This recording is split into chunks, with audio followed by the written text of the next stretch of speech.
Over the coming decades, millions of lives in Florida will be transformed. Families will face increased risk from coastal flooding.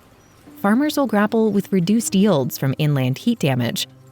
Elected leaders will confront threats to essential urban infrastructure. At the Florida Institute for Built Environment Resilience at the University of Florida, we advance knowledge of resilience, empowering people to thrive in a complex and changing world.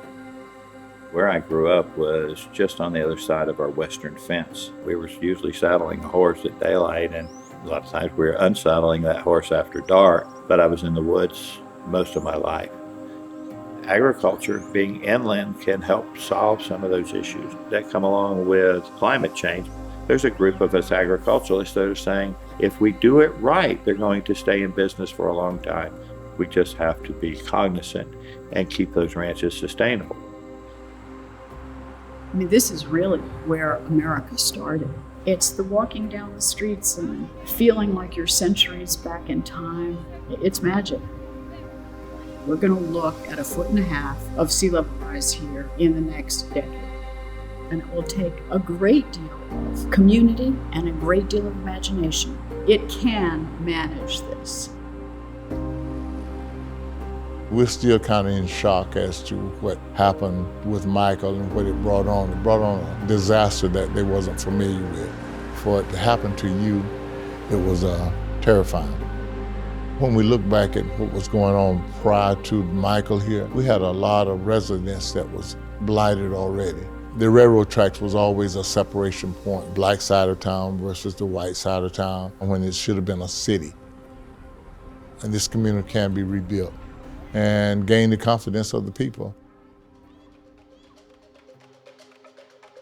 Faculty and students from across the College of Design, Construction, and Planning engage in research at the interface of lived experience, built environment, and ecological systems. Fiber brings interdisciplinary expertise to synergize knowledge, envisioning resilient futures for Florida and the world beyond. People define and think about resilience in many different ways. So to try to help people cope with changes in water elevation seems to be a key challenge in the context of what resilience means in Florida, both now and in the next, say, generation. So what we really need is an imaginative, sustainable growth policy that takes into account increased population and shifting population, as well as a transforming landscape. Society that makes the environment is the one that actually can play an active role to achieve a resilient built environment. I think the residents of Florida are resilient and have been. It's taken a lot of effort to live in this environment over hundreds of years, so I'm very hopeful. And it's very exciting to work with locals who have this understanding that the future is going to be different, and it's